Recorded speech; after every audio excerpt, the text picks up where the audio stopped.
ये कहानी ऑक्टन मार्श नामी एक छोटे पुरसकून अमेरिकी कस्बे की है, जहाँ लोग आम देहाती जिंदगी गुजार रहे होते हैं। यहाँ के लोग एक दूसरे को जानते हैं, आपस में घुलते मिलते हैं और जिंदगी सुकून से चल रही होती है। लेकिन फिर एक दिन ऐसा वाकया पेश आता है जो सब कुछ बदल के रख देता है। शेरिफ डेविड अपने साथी रसल के साथ बेसबॉल ग्राउंड में गश्त कर रहा होता है, जब अचानक एक शख्स बिल एक शॉटगन के साथ मैदान में दाखिल हो जाता है। वो ना किसी की सुनता है, ना किसी के रोकने पर रुकता है। जब वो अपनी बंदूक उठाता है तो डेविड को और कोई रास्ता नजर नहीं आता और वो इसे एक गोली मार देता है। ये वाकया पूरे कस्बे में खौफ की लहर दौड़ा देता है, लेकिन ये तो बस शुरुआत थी। इस वाकये के बाद कस्बे में मजीद अजीबोगरीब चीजें होने लगती हैं। कुछ लोग अचानक खामोश हो जाते हैं, कुछ का रवैया इंतहाई अजीब हो जाता है और कुछ तो मुकम्मल तौर पर पागलों की तरह बर्ताव करने लगते हैं। डेविड की बीवी डॉक्टर जॉडी कस्बे के क्लिनिक में देखती है कि कई मरीज इसी अलामत के साथ आ रहे हैं जो किसी आम बीमारी से मेल नहीं खाती।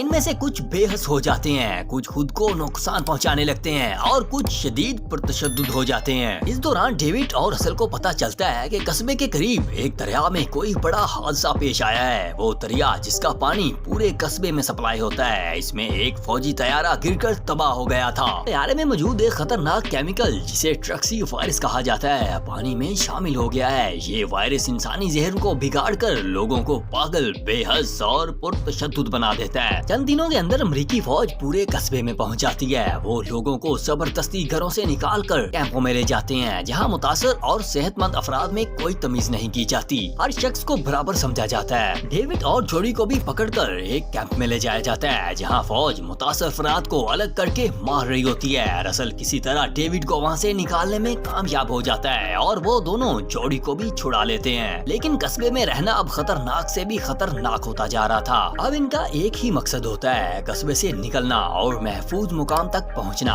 इनके साथ दो और लोग शामिल हो जाते हैं। वो सब एक दूसरे के साथ मिलकर शहर से निकलने की कोशिश करते हैं, लेकिन रास्ता आसान नहीं होता। एक तरफ फौजी गश्त कर रहे होते हैं जो कि किसी को भी जिंदा छोड़ने के मूड में नहीं होते। दूसरी तरफ वायरस से मुतासर लोग, जिन्हें क्रेजिस कहा जा रहा है, कत्लो गार्द पर उतराते हैं। रास्ते में वो एक कार वाश स्टेशन में अपना लेते हैं, लेकिन अचानक पागलों का एक झुंड इन पर हमला कर देता है। इस झड़प में एक लड़का मारा जाता है, जबकि बाकी किसी तरह जिंदा बचकर आगे निकलते हैं। जैसे जैसे कस्बा मुकम्मल तबाही की तरफ बढ़ रहा होता है, डेविड और जॉडी एक आखिरी उम्मीद के साथ एक ट्रक पकड़कर फरार होने की कोशिश करते हैं। रास्ते में फौज एक एयर स्ट्राइक का हुक्म देती है ताकि पूरे कस्बे को सफाई हस्ती से मिटा दिया जाए। डेविड और जॉडी किसी तरह एक करीबी शहर पहुंच जाते हैं, जहां वो सोचते हैं कि अब वो महफूज हैं। लेकिन जैसे ही वो शहर में दाखिल होते हैं, सैटेलाइट कैमरे दिखाते हैं कि वायरस वहां भी फैलने वाला है। एक और कंटेनमेंट ऑपरेशन शुरू होने वाला है और इसके साथ ही कहानी खत्म हो जाती है, लेकिन एक खौफनाक पैगाम के साथ कि